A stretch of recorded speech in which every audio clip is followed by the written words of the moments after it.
اسی طریقے سے اہل تشیع میں جتنے پڑھے لکھے لوگ تھے وہ پہلے ہی تنگ تھے کہ یہ عجیب قسم کی یہ ٹیبوز والی ایکٹیویٹیز کرنا، ٹھیک ہے، اپنے آپ کو زخمی کرنا اور پوری دنیا میں اسلام کی بدنامی کا باعث بننا۔ وہ ایک اہل تشیع عالم کو میں ٹی وی پہ سن رہا تھا، وہ کہتے ہیں کہ جب یہ ہمارے لوگ گستاخانہ کارٹونز کے اوپر اپنی املاک کو نقصان پہنچاتے ہیں، گاڑیاں توڑتے ہیں، موٹر بائک توڑ دیتے ہیں، مشینیں اے ٹی ایم کی توڑ دیتے ہیں، لوٹ لیتے ہیں، تو غیر مسلموں کو کیا امیج آتا ہوگا کہ اسلام تو امن کا دین ہے اور اس میں اس قسم کی بدامنی۔ تو میں نے کہا تھا سر جان کی مان پائیں تو ہم بھی عرض کریں کہ جب آپ اپنے آپ کو چھریاں مارتے ہیں، بجائے کسی یزیدی کو پکڑ کے چھری مارنے کے، وہ بھی نہ ماریں، اسے علمی چھریاں ماریں جو ہم نے ماری ہیں، آپ اپنے آپ کو چھریاں مارتے ہیں، آپ کوئلوں کے اوپر ماتم کرتے ہیں، اب آپ نے مٹکے توڑنے شروع کر دیے ہیں، اپنے علماء آپ کو کہہ رہے ہیں کہ یہ کیا حرکتیں کر رہے ہو، زنجیر زنی کرتے ہیں، گھوڑے کے نیچے سے گزرتے ہیں، جھولے نکالتے ہیں، تو کیا غیر مسلم اس وقت نہیں سوچتے ہوں گے کہ اسلام ان رسومات کا نام ہے؟ اس وقت اسلام کی بدنامی نہیں ہو رہی ہوتی؟ تو جو ڈاکٹرن آپ بنا رہے ہوتے ہیں ذرا اس کو دوسرے اعتبار سے دیکھیں کہ یار یہ کیا اسلام کی تعلیمات یہ ہیں؟ کیا اسلام اس چیز کا نام ہے کہ سال کے بعد ربیع الاول کے مہینے کے اندر لوگ نکل آئیں باہر، سال کے بعد محرم کے مہینے کے اندر لوگ نکل آئیں باہر، یا رمضان کے مہینے کے اندر نکل آئیں باہر؟ اسلام تو ایک پورا ایک پیکج ہے نا۔ محمد علی مرزا کی طرف پکی وکی تو دیتا نہیں ہے ہی نہیں پکی وکی۔ عزیز ہے، میرے بھائی ہیں، محترم ہے، توجہ ہے۔ اگر کسی کو 40 جگہ مولا علی کا حاضر ہونا سمجھ میں نہیں آتا تو میں اس سے مخاطب ہوں۔ مجھے بتائیے ایک وقت میں کتنے لوگوں کی روح قبض کرتا ہے ملک الموت؟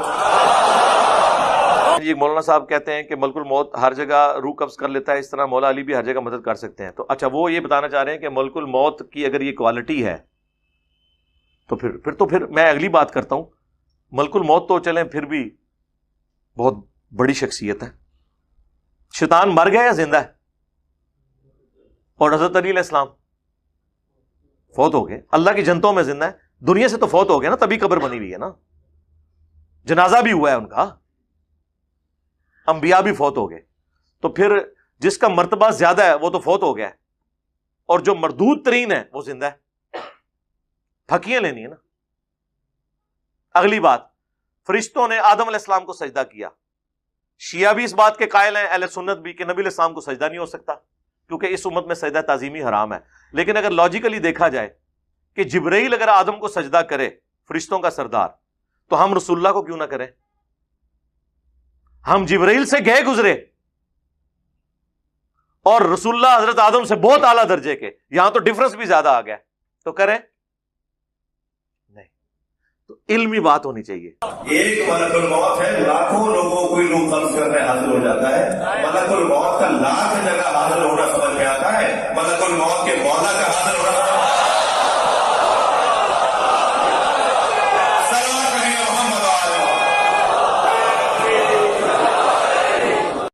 اس طرح کے لوگوں کو جذباتی ڈاکٹرن کیوں بتاتے ہیں کہ فلاں یہ کر لیتا ہے تو فلاں یہ کیوں نہیں ہوتا؟ بھئی اس کی ڈومین ہے۔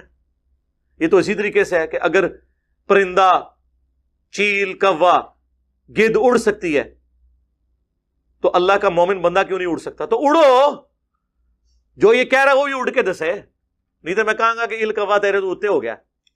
بھئی اس کو اللہ نے وہ ڈومین دی ہے۔ ہاتھی پاؤں مار کے 40 کلومیٹر دور تک کمیونیکیشن زمین سے کر لیتا ہے، انسان نہیں کر سکتا۔ کتے کی سونگنے کی حس انسان سے کتنی زیادہ ہوتی ہے، انسان کی وہ حس نہیں ہے۔ اب انسان یہ کہتے ہیں انسان کتے سے بھی گیا گزرا ہے۔ بھئی ایک چیز میں اللہ نے اسے کوالٹی دی ہے، وہ آپ کو نہیں دی ہوئی۔ اس طریقے سے مثال دینا کہ وہ ہر جگہ فلاں یہ کر لیتا ہے، وہ اس کی ڈیوٹی ہے، اس کو اللہ تعالیٰ نے کیپیبلٹیز دی ہیں، اور ان کیپیبلٹیز کا اس طرح کے ساتھ کسی کے مرتبے کے ساتھ کوئی تعلق نہیں ہے۔ نہ اس طرح سے انالوجیز بنا کے آپ ایک دوسرے کے مرتبے ثابت کریں گے، ورنہ اس کی ایکویشن جب آپ بنانا شروع کریں گے اس کا کوئی اینڈ نہیں ہوگا۔ یہ ایکویشنیں بنائی ہیں نا یہ قادیانی جو دجال ہیں، یہ کہتے ہیں کہ جی آپ بنی اسرائیل سے ادھارا پیغمبر لا رہے ہیں اس امت میں قرب قیامت میں عیسیٰ ابن مریم کو، تو ہم اپنی امت سے کیوں نہ ایک پیغمبر لے آئیں؟ تو ہم انہیں کہتے ہیں میرے بھائی وہ پیغمبر نہیں ہے، وہ امتی بن کے آ رہے ہیں، پیغمبر امتی بن کے آ رہا ہے نہ کہ پیغمبر بن کے آ رہا ہے، اور ان کے بارے میں پریڈکشنز موجود ہیں۔ اس کی بنیاد پہ آپ یہ اینالوجیز بنانی شروع کر دو گے کہ جی ہم جو ہے وہ اپنی امت سے ایک پیغمبر کلیم کر دیں گے، یا حضرت عیسیٰ علیہ السلام کے آنے سے ختم نبوت میں فرق نہیں پڑتا، تو غلام احمد قادیانی دجال کے کلیم سے ختم نبوت میں فرق کیوں پڑے گا؟ اس لیے کہ عیسیٰ ابن مریم نبی کی حیثیت سے نہیں، امتی کی حیثیت سے آئیں گے، اور صحیح مسلم کے الفاظ ہیں وہ تمہیں اللہ کی کتاب اور تمہارے نبی کی سنت کے مطابق چلائیں گے، یعنی کوئی نیا دین نہیں لے کے آئیں گے، اور وہ دجال کو قتل کرنے کے لیے دنیا میں آئیں گے۔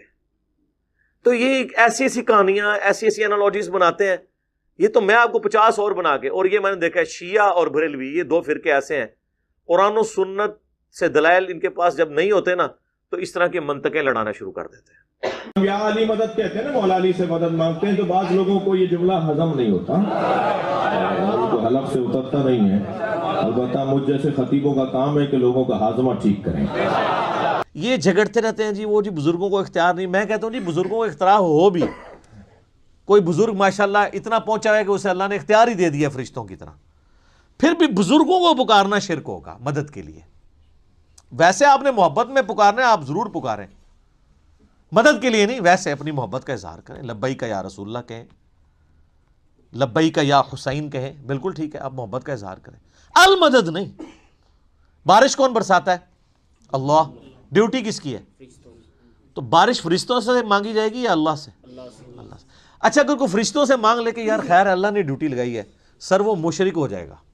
تو میں آج کی اس محفل کے اندر ایک بقول ہمارے دوست جناب انجینئر محمد علی صاحب کے ایک پھکی دیتا ہوں۔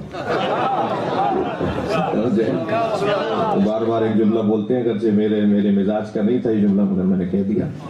تو وہ یہ جو ہم مولا کو پکار رہے ہوتے ہیں، یہ جو مولا کا ہم نام لے رہے ہیں، مولا سے مدد مانگ رہے ہیں، مولا سے مدد مانگنا غیر خدا سے مدد نہیں ہے۔ اور یہ قرآن میں لکھا ہوا ہے، آپ پارہ نمبر 20 کھول لیں اگر کسی کو توفیق ہو۔ میں نے کئی بار سنا ہے، میں ایک جگہ بیٹھا ہوا تھا، وہاں پہ ایک شیعہ ذاکر بھی تھے، اب مجھے 2-3 دن پہلے، شیعہ عالم تھے بلکہ ذاکر نہیں تھے، 2-3 دن پہلے پتہ چلا ہے وہ فوت بھی ہو گئے، بہت علمی آدمی تھے، اللہ تعالیٰ ان کی مغفرت کرے۔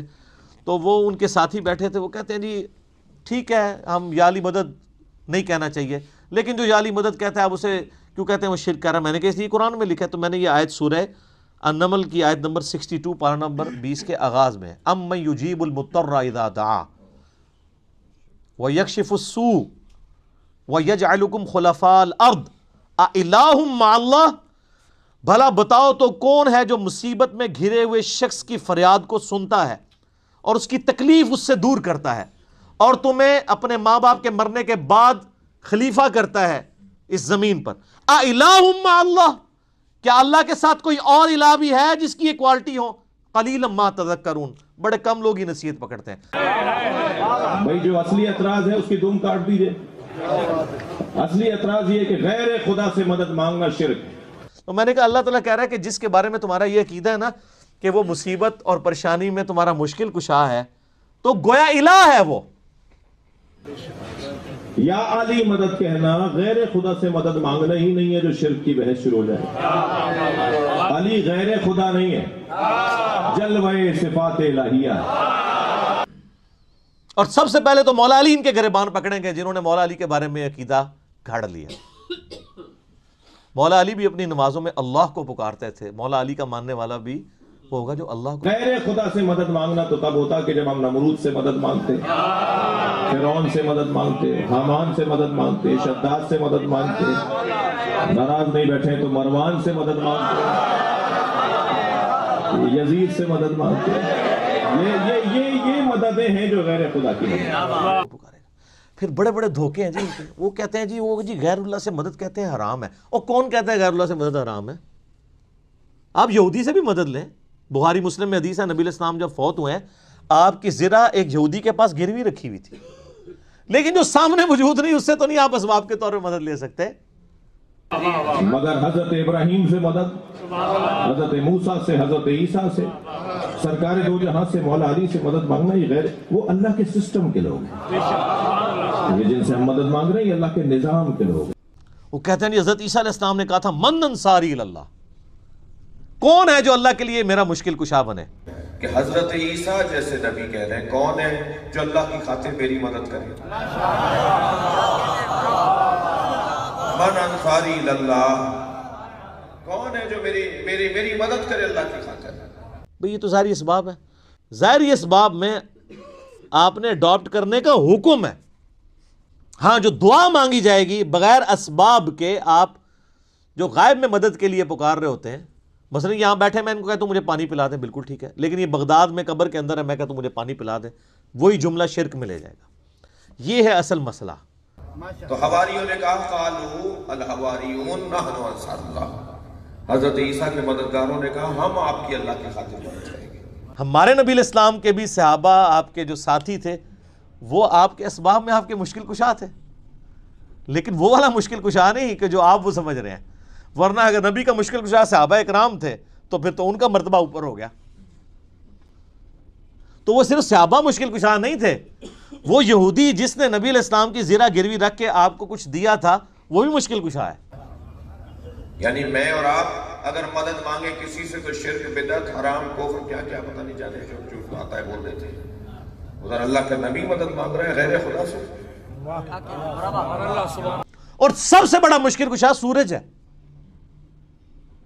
سورج اگر ختم ہو جائے تو زمین پہ نہ نباتات اپنا اگ سکتی ہیں، نہ حیوانات ان نباتات کو کھائیں گے، سب کچھ ختم ہو جائے گا. دنیا میں ہواؤں کا چلنا، موسموں کا بدلنا، یہ سب کچھ سورج کی وجہ سے ہے. تو کوئی کہتا ہے المدد یا سورج، کسی کے ذہن میں یہ وہم بھی آتا ہے کہ سورج مشکل کشا ہے تو کہیں نا المدد یا سورج. کہیں گے نہیں جی سورج کا کیا کمال ہے، وہ تو اللہ نے اس کی ڈیوٹی لگائی ہوئی ہے، تو ہم اس کو کیوں پکاریں، ہم اللہ کو کیوں نہ پکاریں. تو بابوں کی بھی اگر ڈیوٹی لگی ہوئی ہے تو بابوں کو نہ پکارو، ویسے ڈیوٹی کو نہیں لگی ہوئی. اگر لگی بھی ہو for the sake of argument, تمہاری جعلی جو دلائل ہیں اس پہ ایگری کرتے ہوئے، پھر بھی ان کو نہیں آپ پکارو گے،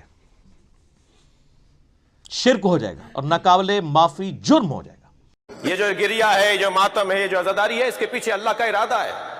ہم کچھ نہیں کر رہے، ہم سے کروایا جا رہا ہے. 232 نمبر خطبہ 232. جب نبی علیہ السلام کی وفات ہوئی ہے تو ادھر حضرت علی کی جو گفتگو ہے نا وہ 232 خطبے میں ہے.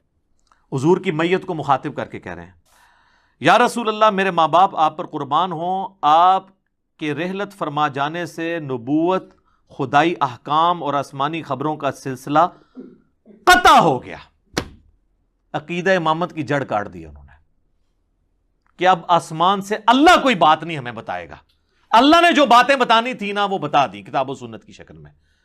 یعنی عقیدہ امامت اگر کوئی اس طرح کا ڈیوائن مانتا ہے کہ اللہ تعالیٰ رسول اللہ کے بعد بھی کوئی ایسا سلسلہ جاری رکھے ہوئے ہے، چاہے وہ غلام احمد قادیانی دجال دعویٰ کرے یا کوئی اور شخص دعویٰ کرے، یا صوفیاء کے ہاں کوئی کشف الہام کے نام کے اوپر دعویٰ کرے، یہ سب کے سب باطل ہیں.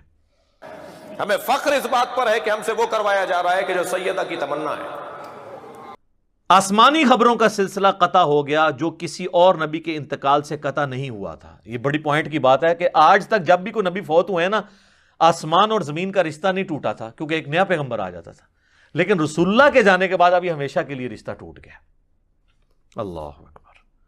آپ صلی اللہ علیہ وآلہ وسلم نے اس مصیبت میں اپنے اہل بیت کو مخصوص کیا، یہاں تک کہ آپ صلی اللہ علیہ وآلہ وسلم نے دوسروں کے غموں سے تسلی دے دی اور اس غم کو عام بھی کر دیا کہ سب لوگ آپ کے غم میں برابر کے شریک ہیں. اگر آپ صلی اللہ علیہ وآلہ وسلم نے صبر کا حکم اور نالہ و فریاد سے نہ روکا ہوتا تو اسی کر دو ماتم، تو اسی مار دو چھریاں. یہ دیکھ لیں، سب سے زیادہ اگر کوئی حقدار تھا تو رسول اللہ تھے. اور مولا علی کے کہہ رہے ہیں حضور نے ہمیں روکا ہوا ان کاموں سے. نالہ و فریاد یعنی چیخو پکار کر کے نوحہ پڑھنا. ایک تو تعریفی کلمات میں نوحہ پڑھنا وہ تو کوئی نہیں، میرے کلپ بھی ریکارڈڈ ہے. یہ اس طرح کا نوحہ بھی منع. جو اہل بیت کی خواہش ہے، جو نبی کی آرزو ہے، قرآن ہمیں حکم دیتا ہے کہ ایسا کرو. سورہ مبارکہ نساء، چند آیتیں سن لیجئے عزاداری کے اوپر. سورہ مبارکہ نساء، لا يحب اللہ الجہر بالسوء من القول الا من ظلم. اللہ کو اونچی آواز میں کوئی ایسی بات جو کسی کو ناگوار گزرے پسند نہیں ہے. آدھی آیت پڑھنے والے ہم بھی نہیں ہیں. تو ہم آپ کے غم میں آنسوؤں کا ذخیرہ ختم کر دیتے اور یہ درد منت پذیر درما نہ ہوتا اور یہ غم و حزن ساتھ نہ چھوڑتا. یعنی یہ کہتے ہیں ہم پھر پوری زندگی اس غم میں روتے پیٹتے رہتے اگر آپ نے ہمیں ان باتوں سے منع نہ کیا ہوتا. تو یہ کن چیزوں سے حضور نے منع کیا ہے؟ صرف رونے سے تو آپ نے منع نہیں کیا. صرف غم سے تو منع نہیں کیا، اس طرح کا رونا پیٹنا جو ہمارے اہل سنت کے ہاں تو بخاری مسلم میں کئی احادیث موجود ہیں اس کے خلاف. لیکن موت ایسی چیز ہے کہ جس کا پلٹانا اختیار میں نہیں اور نہ اس کا دور کرنا بس میں ہے. میرے ماں باپ آپ پر نثار ہوں، ہمیں بھی اپنے پروردگار کے پاس یاد رکھیے گا اور ہمارا خیال رکھیے گا. تو یہ جناب آپ مجھے یہ بتائیں، یہ ماتم، چھوریاں، کوئلوں پر ماتم، زنجیر زنی، یہ یعنی مولا علی تو کہہ رہے ہیں یا رسول اللہ آپ نے روکا ہوا ہے ورنہ ہم یہ سارے کام آپ کے ساتھ بھی کرتے. تو یہ میں نے علمی طریقے سے ایک پوائنٹ آف ویو سامنے رکھا. آیت مکمل پڑھیں گے تو کوئی نتیجہ نکلے گا. لا يحب اللہ الجہر بالسوء من القول، اللہ کو اونچی آواز میں کوئی ایسی بات جو کسی کو ناگوار گزرے پسند نہیں ہے. الا من ظلم، مگر جس پہ ظلم ہوا ہے وہ اونچی آواز میں بات کرے چاہے کسی کو ناگوار گزرے، اللہ کو پسند ہے. لا يحب اللہ الجہر بالسوء من القول، اللہ تعالی برائی کے ذکر کو بلند آواز سے کرنے کو پسند نہیں فرماتا. الا من ظلم، ہاں سوائے ایک ایکسیپشن کے کہ جس پہ ظلم ہوا. اسی آیت کے تحت اہل تشیع کا یہ موقف ہے کہ اگر ہم لوگ نوحے پڑھتے ہیں یا باقی آہو بکا کرتے ہیں تو ہم ظالم کے خلاف اپنی آواز کو بلند کر رہے ہوتے ہیں، وہ اس سے پلی لے رہے ہوتے ہیں. حالانکہ اس کا کانٹیکسٹ بالکل ڈیفرنٹ ہے، وہ ریئل ٹائم جس کے ساتھ زیادتی ہو رہی ہے وہ والا معاملہ.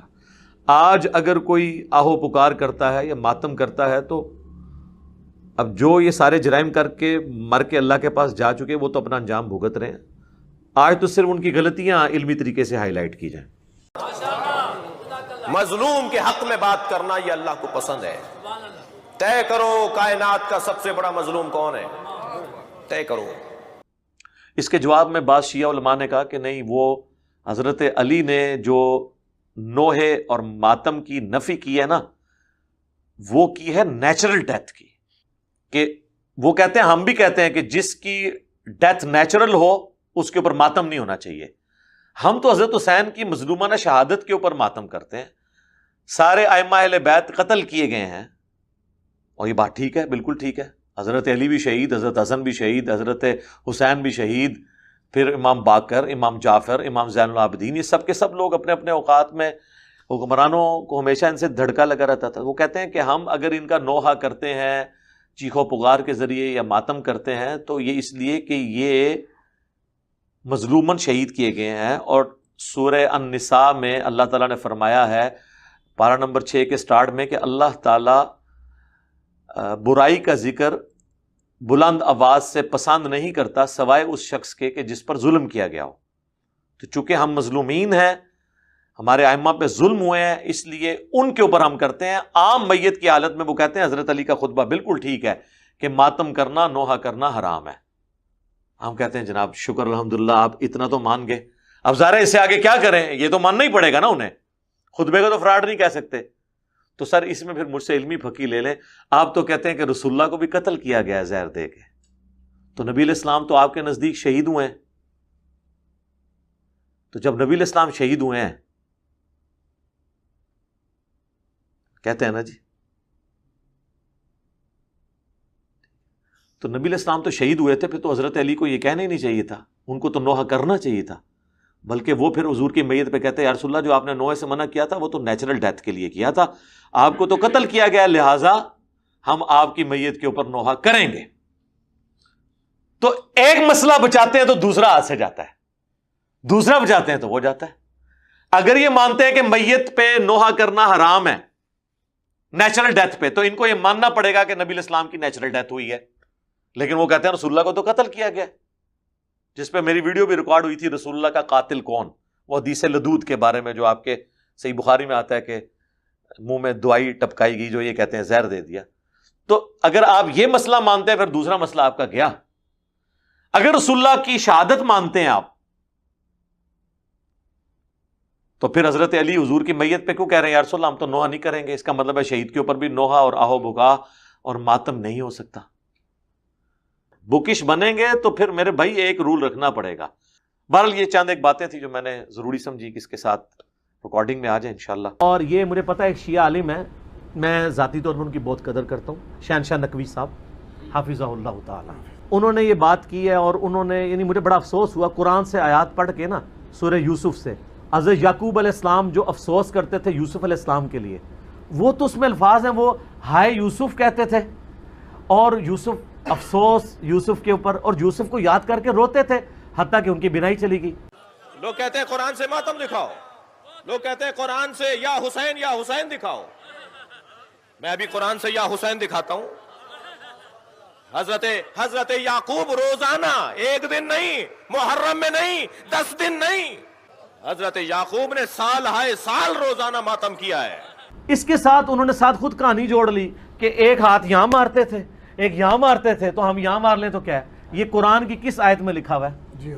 یعنی یہ آپ کہانی بند کریں، سورہ یوسف کھول کے خود 80 نمبر آیت سے آنورڈ پڑھ لیں، پارہ نمبر 12 کے اندر، اور مجھے بتائیں کہ کہاں لکھا ہے کہ وہ ماتم کرتے تھے۔ ہوتا یہی ہے کہ آدھا سچ بڑا خطرناک ہوتا ہے، آدھا تو سچ ہے۔ اور کس کا ماتم کیا؟ جس کے زندہ ہونے کا یقین تھا۔ حضرت یعقوب کیا کہہ رہے ہیں؟ حضرت یعقوب روزانہ ایک ہاتھ زانو پر مارتے تھے، ایک ہاتھ سینے پر مارتے تھے، ایک ہاتھ سر پر مارتے تھے، اور سر پر، زانو پر اور سینے پر ہاتھ مارتے ہوئے کہتے تھے یا صفا علی یوسفا، جسے آپ یا حسین بولتے ہیں۔ قرآن کی آیت سنا رہا ہوں نا میں آپ کو۔ اور نہ صرف زانو پر، سینے پر اور سر پہ ہاتھ مارتے تھے حضرت یعقوب، بلکہ وَبْيَضَّتْ عَيْنَاهُ، اس کی بعد والی آیت، وَبْيَضَّتْ عَيْنَاهُ فَهُوَ قَدِيمٌ، اور اتنا روتے تھے ماتم کرتے ہوئے کہ رو رو کے حضرت یعقوب کی آنکھیں سفید ہو گئیں۔ اب یہاں رو رہے ہیں، ماتم کر رہے ہیں، سینے پہ ہاتھ مار رہے ہیں حضرت یعقوب، قرآن کہہ رہا ہے کہ یہ سب سے زیادہ برداشت رکھتے تھے۔ قرآن و سنت میں تو آپ تعریف نہ کریں، توحید کا جنازہ تو نہ نکالیں، اپنی طرف سے تو چیزیں بیان نہ کریں۔ اللہ کے بندو، تم جا کے اپنے خود گھر کی خبر لو۔ مفتی اعظم ایران خامنائی صاحب نے فتویٰ دیا ہے کہ یہ چھریاں مارنا، اپنے آپ کو زخمی کرنا، یہ حرام ہے۔ صحیح۔ اب اور کیا میں آپ کو لا کے فتویٰ دوں؟ اور یہ تو زندہ اماموں کی تقلید کرتے ہیں، اپنے مرجع کو مانتے ہیں، تو آپ ان کی بات مانیں۔ یہاں آپ نے کیا کچھ کیا ہوا ہے؟ یقین کریں، میں پچھلی دفعہ محرم کے دنوں میں سول ہاسپٹل میں، وہ میرے بچے کو کچھ لگی تو میں لے گیا علاج کے لیے، تو وہاں ایک نوجوان 18-20 سال کا لایا گیا، تو اس کی کمر کے اوپر نا کافی سارے نشانات تھے، تو وہ اس کے اوپر ٹانکے لگا رہے، تو میں نے پوچھا ہی کیا ہوا ہے، تو وہ جی زنجیر، وہ چھریاں مار کے زنجیر زنی کر کے ہے۔ تو مجھے اتنا ترس ہے کہ یار اس بیچارے نے تو ثواب سمجھ کے یہ کام کیا ہے، اور وہ جس طریقے سے اس کو وہ ٹریٹ کر رہے تھے، مطلب ایک چیز دوسری جگہ لگا رہے ہیں۔ کوئی ہیپاٹائٹس کا مریض آیا ہوا ہے اور اس کا وہ سوئی کھبو دیتے ہیں، تو وہ مریض بن جاتا ہے اور ایک آگے معاملہ شروع ہو جاتا ہے۔ اور وہ اس واقعے سے جو سہارا لیتے ہیں، قرآن کھول کے خود پڑھ لیں، کوئی ماتم نہیں اس کے اندر لکھا ہوا، خام خواہ نکالتے ہیں۔ ورنہ اگر ہم بتائیں نا کہ قاتلان حسین کا مذہب کیا تھا، تو ہر دوسرا بندہ یا صحابی کا بیٹا ہے یا صحابی کا پوتا ہے۔ قاتلین میں جید صحابہ کی اولادیں بھی شامل ہیں، مثلا انس ابن مالک کا بیٹا سنان بن انس اور سعد بن ابی وقاص کا بیٹا عمر ابن سعد۔ علی بھائی کا اس حوالے سے کیا موقف ہے؟ یہ جو بات ہے نا صحابہ کی اولادیں، ایک بات تو اس میں ٹھیک تھی، عمر ابن سعد تو واقعی سعد ابن ابی وقاص کا بیٹا تھا، لیکن جو سنان بن انس ہے نا، جس نے حضرت حسین علیہ السلام کو آخر میں وار کر کے شہید کیا، ان کا سر کاٹا تھا، وہ حضرت انس ابن مالک کا بیٹا نہیں ہے۔ اس کا ویسے نام ہے سنان بن انس نخعی، یہ تو قبیلہ ہی اور ہے۔ البتہ یہ ضرور ہے کہ جب صحیح بخاری میں 3748 نمبر حدیث ہے، جس میں امام بخاری نے حسین کے ساتھ علیہ السلام لکھا ہے کہ جب حسین ابن علی کا سر کاٹ کر عبید اللہ ابن زیاد گورنر یزید، جو کوفہ میں اس کا گورنر تھا، اس کے سامنے لا کے تشت پہ پیش کیا گیا، وَلِعَاذُ بِاللَّهِ تعالیٰ، اللہ کی لعنت ہو ان پر، فرشتوں کی لعنت، تمام لعنت کرنے والوں کی لعنت، جنہوں نے حسین ابن علی کو اس طریقے سے شہید کیا۔ آمین۔ جتنے بھی قاتلان امام حسین ہیں، یا صحابیوں کے بیٹے ہیں یا صحابیوں کے پوتے ہیں، بھتیجے ہیں، پوتے ہیں، بیٹے ہیں۔ سعد ابن ابی وقاص چھوٹا نام ہے، اس کا بیٹا ہے عمر ابن سعد، عمر ابن سعد ابن ابی وقاص، کربلا میں امام حسین کو مارا۔ تو وہ چھڑی مار کے ان کے حسن کے بارے میں کوئی کلام کرنے لگا، یہ بخاری میں بھی ہے اور ترمذی میں بھی ہے۔ تو انس ابن مالک وہاں کھڑے ہوئے تھے، تو وہ تڑپ اٹھے، تو انہوں نے کہا کہ نبی علیہ السلام کے سب سے زیادہ ہم شکل حسین ابن علی تھے، اور بخاری کے الفاظ ہیں 3748، اس وقت حسین علیہ السلام کی داڑھی اور سر میں وسمے سے رنگا گیا تھا، یعنی کالا خضاب لگا ہوا تھا۔ کالا خضاب لگا سکتے ہیں، اس پہ میرا کلپ بھی ریکارڈڈ موجود ہے۔ بہرحال اس میں بھی موجود ہے کہ وہ انس ابن مالک وہاں کھڑے تھے، اس کی وجہ سے لوگ سمجھتے ہیں شاید سنان بن انس ان کا بیٹا ہوگا، اور انس ابن مالک نے ساتھ ہو کے کام کرایا، ساتھ ہو کے کرایا ہوتا تو وہ عبید اللہ کو ڈانٹتے تو نا کہ تو کیا کر رہا ہے، چھڑی مار رہا ہے۔ باقی لڑ تو سکتے نہیں تھے۔ انس ابن مالک کی اس وقت عمر 100+ تھی، یا 100+ تو نہیں ہوگی، آلموسٹ آپ سمجھ لیں 60+ تھی، کیونکہ 93 ہجری میں فوت ہوئے ہیں 110 سال کی عمر میں، 70 کے ہوں گے آلموسٹ اس وقت۔ تو بیچارے دل میں ہی اس کو برائی کو برا سمجھ سکتے تھے، جتنا وہ کر سکتے تھے وہ کر دیا، ادروائز وہ مروا دیتے تھے۔ سنان ابن انس، انس ابن مالک کا بیٹا، انس ابن مالک کو نبی نے پالا، امام حسین کے ساتھ کھیلا ہے، 10 سال تک نبی نے یہ یتیم تھا۔ سنان کا داد باپ جس نے امام حسین کے سر کو نیزے پہ اٹھایا تھا، اس کا باپ، آپ غور تو کریں۔ تو سنان بن انس انس بن مالک کا بیٹا نہیں ہے۔ رہا عمر ابن سعد جو 22,000 کا لشکر لے کے کربلا میں آیا تھا حسین ابن علی کے مقابلے پہ، وہ سعد ابن ابی وقاص کا بیٹا تھا۔ اور آپ دیکھیں عجیب بدقسمتی اس شخص کی کہ سعد ابن ابی وقاص نے ہی وہ پرشین امپائر گرائی ہوئی ہے، عراق، ایران، یہ کوفہ، یہ سارا حضرت سعد نے فتح کیا ہوا ہے، عشرہ مبشرہ میں سے ہیں۔ اور مولا علی کا قول ہے بخاری اور مسلم دونوں میں کہ میں نے اپنے کانوں سے صرف ایک شخص کے بارے میں رسول اللہ سے سنا ہے کہ میرے باپ اس پہ قربان، اور وہ سعد ابن ابی وقاص ہیں۔ ان کا نام ہے سعد ابن مالک، ابی وقاص ان کے باپ مالک کی کنیت تھی، یہ دونوں نام ایک ہی صحابی کے ہیں، سعد ابن ابی وقاص۔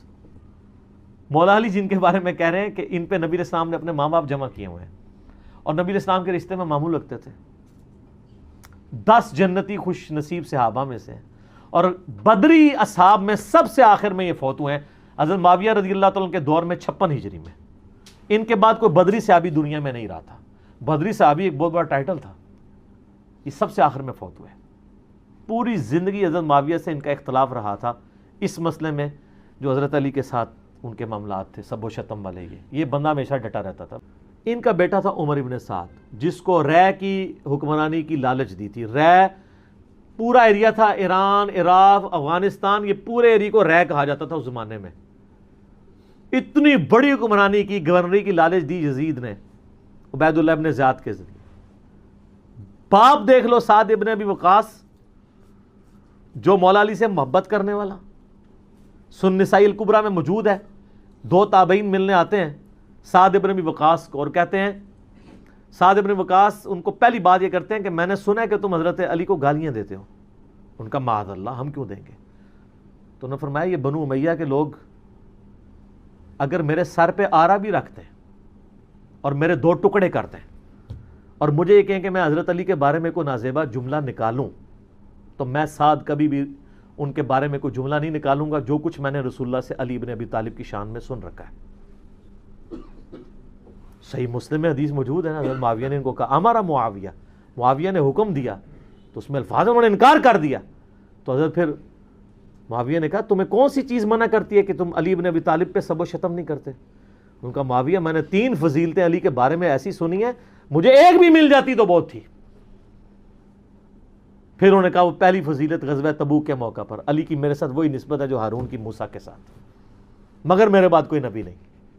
دوسری فضیلت خیبر کے موقع پر کل اس شخص کے ہاتھ میں جھنڈا دوں گا جو اللہ اور اس کے رسول سے محبت کرتا ہے، اللہ اور اس کا رسول اس سے محبت کرتا ہے۔ ہم پوری رات اس خوشی سے سوئے نہیں کہ کون ہوگا وہ بندہ، علی کو دیا جھنڈا۔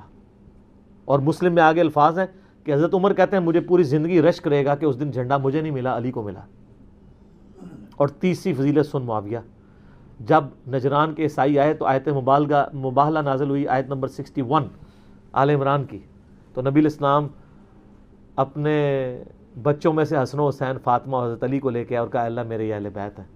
یہ تینوں فضیلتیں، اور ابن ماجہ میں ایک چوتھی فضیلت بھی ہے کہ آپ نے غدیر خم پہ فرمایا تھا من کنت مولاہ فہذا علی مولاہ، میرے پاس ان میں سے کوئی ایک بھی ہوتا تو بہت تم مجھے علی کے بارے میں بات کرتے ہو۔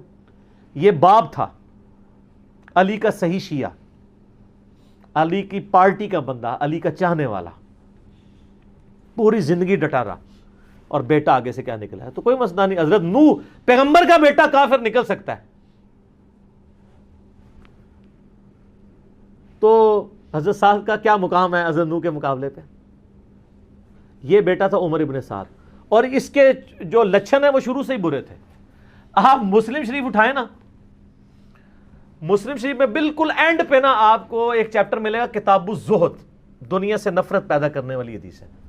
اس میں انٹرنیشنل نمبر کے مطابق ایک حدیث ہے، یہ میں چونکہ مجھے یاد اس لیے میں نے کافی لوگوں کو بتائی ہے، 7432 صحیح مسلم میں.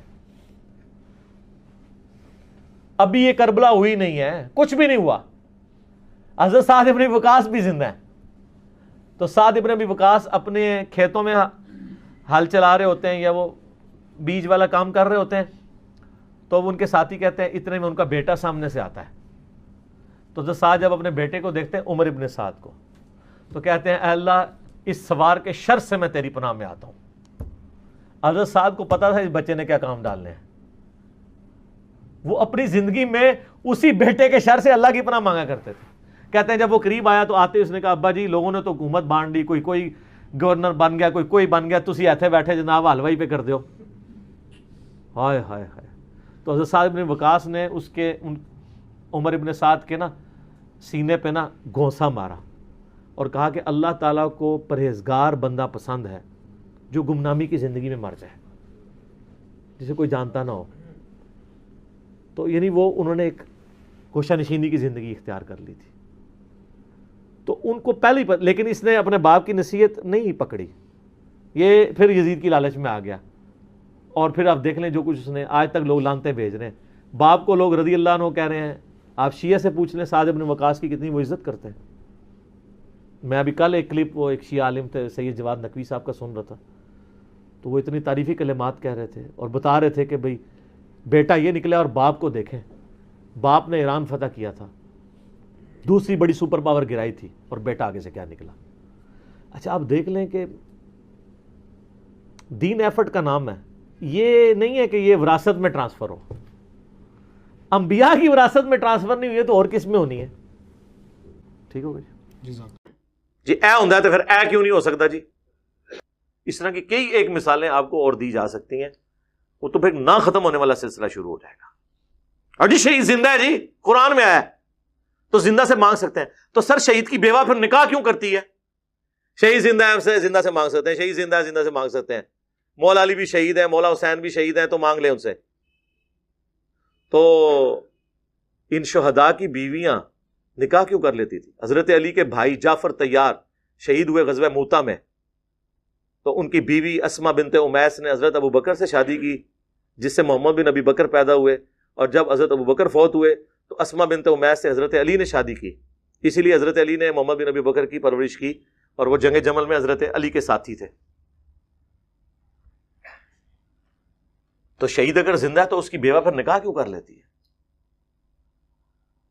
نبی کی بیوہ بھی جو نکاح نہیں کرتی نا، اس کی وجہ یہ نہیں کہ نبی علیہ السلام آخرت کی زندگی میں زندہ ہے، نہیں، اس لیے کہ نبی امت کا روحانی باپ ہوتا ہے. النبی اولا بالمؤمنین من انفسہم وازواجہ امہاتہم. نبی مومنین کی جانوں پر ان سے بڑھ کر حق رکھتے ہیں، اور نبی کی بیویاں امت کی مائیں ہیں. اور قرآن میں پھر ساتھ یہ بھی آیا سورۃ الاحزاب میں کہ اللہ کے نزدیک یہ بہت بڑا گناہ ہے کہ تم نبی کی وفات کے بعد ان کی بیوی سے نکاح کرو، چونکہ انہیں سٹیٹس ملا ہے امت کے باپ کی حیثیت سے، لہٰذا ان کی بیویاں امت کی مائیں ہیں. لیکن ماں کا پردہ رہا ہے. یہ نہیں ہے کہ کبھی امہات المومنین نے صحابہ سے بغیر پردے کے کبھی گفتگو کی ہو، نہیں، وہ غیر محرم والا معاملہ رہا ہے. وہاں بھی ریزن کچھ اور تھی کہ ان کی بیویوں سے نکاح نہیں ہے. یہ ریزن نہیں کہ نبی علیہ السلام قبر مبارک میں آخرت کی زندگی کے ساتھ زندہ ہے، ورنہ تو شہید بھی زندہ ہے. تو اس طرح کی جب آپ مثالیں دیتے ہیں تو سر پھر ہم آپ کے سامنے اتنی مثالیں رکھیں گے کہ آپ کو پھر سمجھ نہیں آئے گی کہ ہمارے ساتھ ہوا کیا ہے. صلاۃ بر محمد وآل محمد، اللہم صلی علی محمد وعلی آل محمد.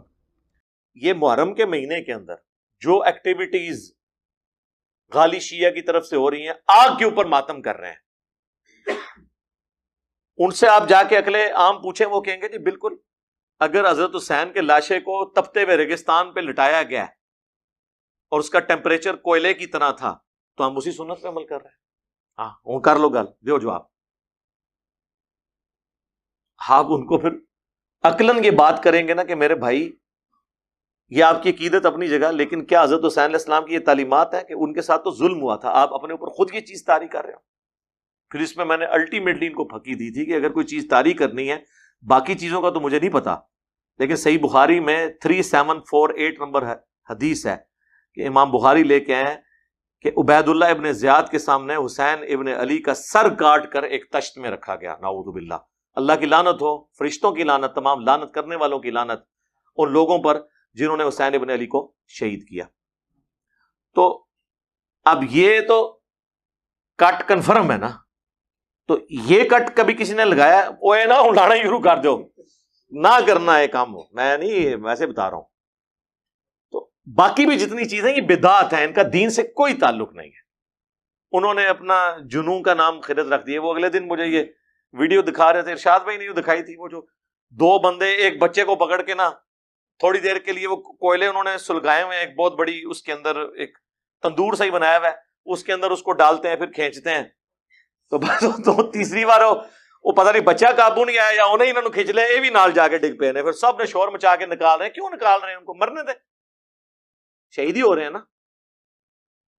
سب تماشے لائیں، یہ بدعت ہیں، ان کا کوئی دین سے تعلق نہیں ہے. اور ایسی چیزیں دین میں داخل کی جاتی ہیں تاکہ اصلی دین پیچھے رہ جائے.